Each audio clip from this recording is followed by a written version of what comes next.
साथियों नमस्कार। आइए साहित्य सागर यूट्यूब चैनल पर आपका स्वागत है। साथियों पिछली वीडियो में हमने बताया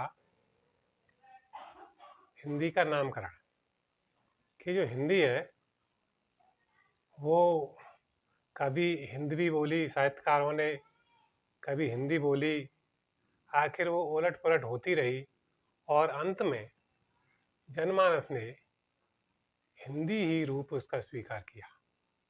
अर्थात जनमानस के हिसाब से उनके संपर्क में एकता को बढ़ाने के लिए भाषा का जिसका प्रयोग हुआ वो हिंदवी हिंदुस्तानी ना हो करके हिंदी। अंग्रेजों ने वैसे उसका नाम हिंदुस्तानी भी रखा, हिंदी भी रखा और हिंदी भी साथ में चला, लेकिन स्थायित्व जो प्राप्त हुआ वह हिंदी को ही हुआ। तो हिंदी का नामकरण हुआ और हिंदी में फिर इसके बाद में आती हैं हिंदी की लिपि। तो देखते हैं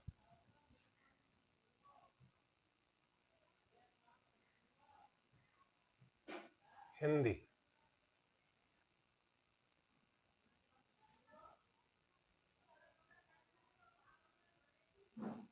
लिपि की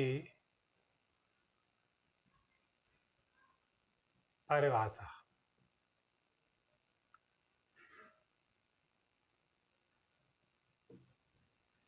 हिंदी में प्रत्येक भाषा की अपनी एक लिपि होती है, उसके वर्ण होते हैं, अक्षर होते हैं जिसमें वो लिखी जाती है, उसे हम लिपि कहते हैं।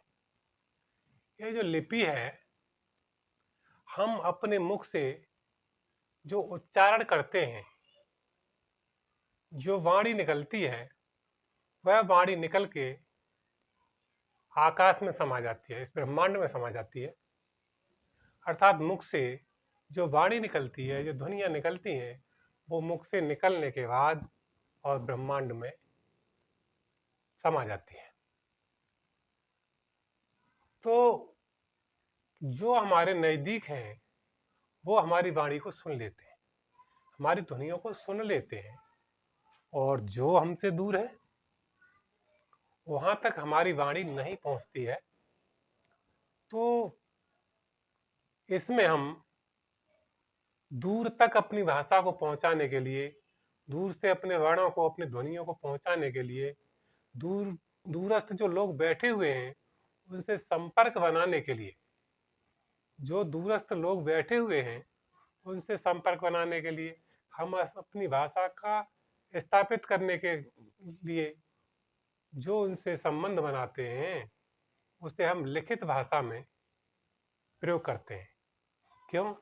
क्योंकि हम जो बोलते हैं वो ध्वनि इतनी दूर तो नहीं जा सकती, वो वहीं तक जाएगी जहाँ तक पास में लोग हैं, नज़दीक में हैं, तो वो हमारी बात को सुन लेंगे। और जो दूर वाले हैं वहाँ तक हमारी ध्वनि नहीं पहुँचेगी तो वो हमारी बात को नहीं सुन पाएंगे, अर्थात उनसे हमारे संपर्क नहीं बन पाएंगे। तो हमें अपनी आपसी बातचीत के लिए, एकता के लिए, संपर्क बनाने के लिए, अपना प्रेम भाव, भाईचारा बढ़ाने के लिए जो वर्ण तैयार किए, जो अक्षर तैयार किए, जो वाणी मुख से निकली, उन वही लिपि में बदल गई। वही वाणी संपर्क बनाने के लिए, दूरस्थ लोगों को पहुंचाने के लिए लिखित में हुई। तो लिखित, हमने जिस वर्ण का प्रयोग लिखित में किया वही हमारी लिखित वाणी हुई। या इस तरह से हुई कि जो ध्वनियाँ हमने अंकित कर दी उन ध्वनियों को वो पहचान सकें, पढ़ सकें, पत्राचार के द्वारा, अखबारों के द्वारा दूर दूर तक जाते हैं, तो उन ध्वनियों को हम पहचान लेते हैं कि ये हमारी यह ध्वनि है। वही हमारे संकेत हुए और वही हमारे वर्ण बने। इस तरह से हमारी उस ध्वनि की, उस वाणी की परिभाषा हुई। या फिर हम छोटे उसमें कह सकते हैं कि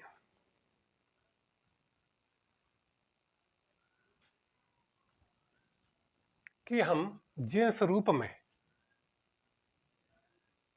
कह सकते हैं कि जिस रूप में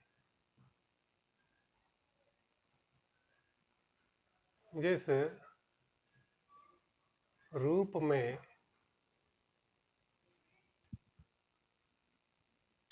वर्ण अक्षर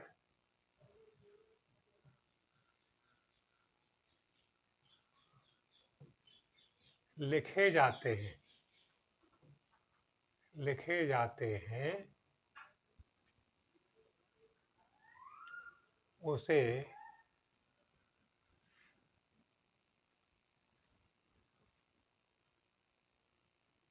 हम लिपि कहते हैं।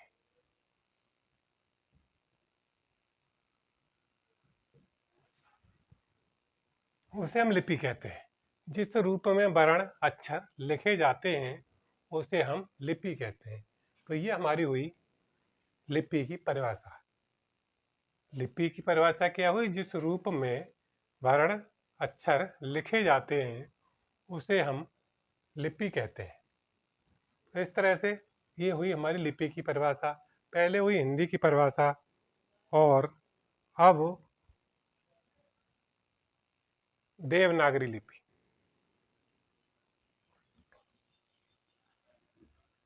देवनागरी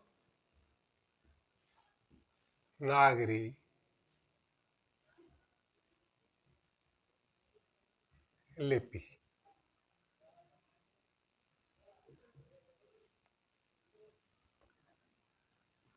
जो विभिन्न देश हुए हैं, विभिन्न देशों की अपनी अपनी भाषाएं होती हैं, अपनी अपनी बोलियां होती हैं और अपने अपने ही वर्ण होते हैं।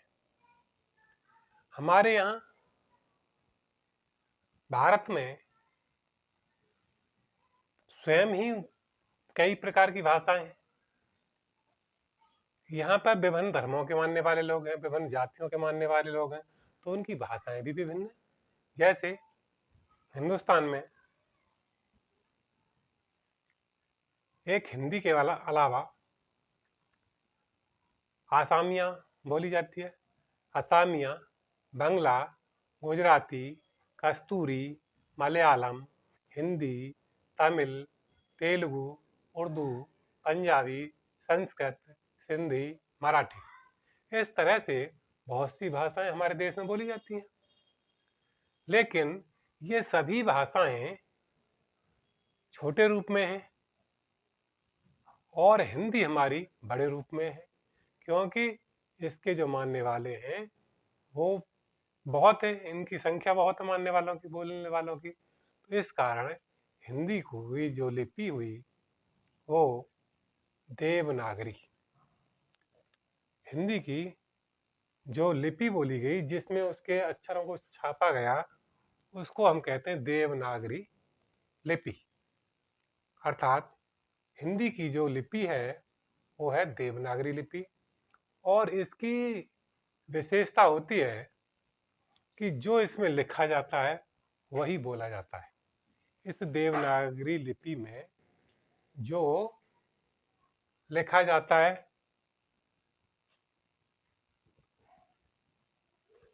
जो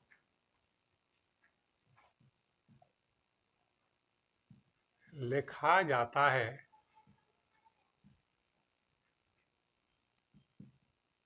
वही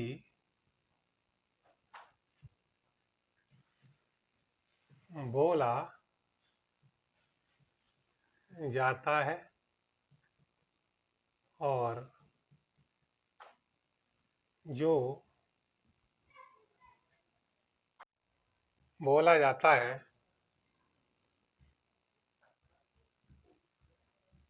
जो बोला जाता है वही लिखा जाता है। लिखा जाता है। तो ये हमारी जो लिपि है उसकी खास विशेषता होती है कि इसमें जो लिखा जाता है वही बोला जाता है, और जो बोला जाता है वही लिखा जाता है। अर्थात हम कह सकते हैं, अर्थात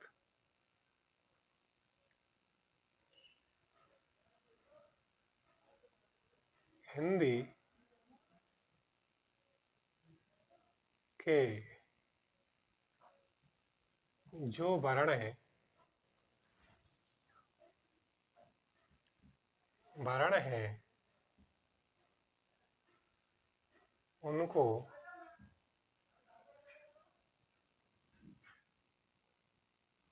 उनको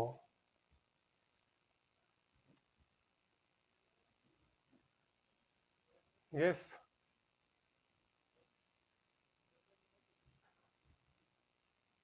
भाषा में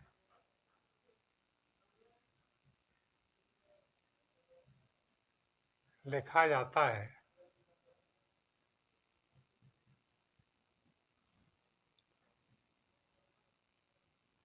उनको जिस भाषा में लिखा जाता है वह वर्णमाला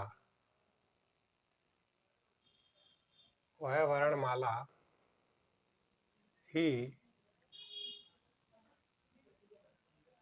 हमारी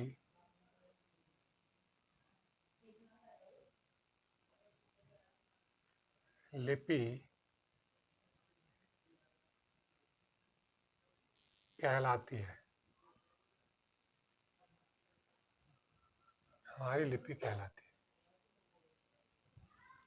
तो ये है कि देवनागरी लिपि जो लिखा जाता है वही बोला जाता है, और जो बोला जाता है वही लिखा जाता है। अर्थात हिंदी के जो वर्ण हैं उनको जिस भाषा में लिखा जाता है वह वर्णमाला ही हमारी लिपि कहलाती है। तो इस तरह से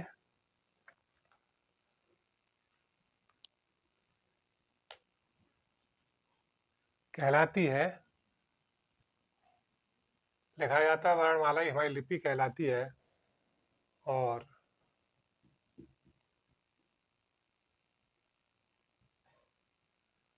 इसी को देव नागरी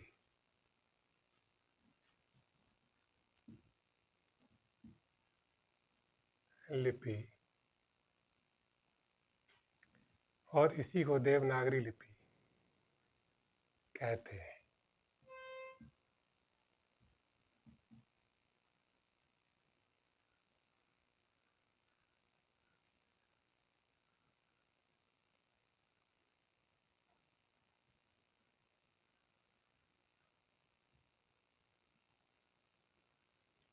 इसी को देवनागरी लिपि कहते हैं, अर्थात देवनागरी लिपि कहलाती है। तो इस तरह से ये हुई हिंदी लिपि की परिभाषा। देवनागरी लिपि, जो लिखा जाता है वही बोला जाता है, और जो बोला जाता है वही लिखा जाता है। अर्थात हिंदी के जो वर्ण हैं उनको जिस भाषा में लिखा जाता है वह वर्णमाला ही हमारी लिपि कहलाती है, और इसी को देवनागरी लिपि कहते हैं। तो हमारी ये लिपि क्या है ये इसमें हमने बताई। आगे के लिए इससे अगली वीडियो में बताएंगे। और हमारी ये वीडियो कैसी लगी इसको शेयर करें, कमेंट करें, और हमारी वीडियो लगातार देखते रहें। हम ऑब्जेक्ट में न डाल करके इसी तरह से अपनी जो अच्छी हिंदी है उनसे ले करके डाल रहे हैं, और ये आपको काफ़ी उपयोगी सिद्ध होंगी। पढ़ते रहें। इसी के साथ जय हिंद, जय भारत।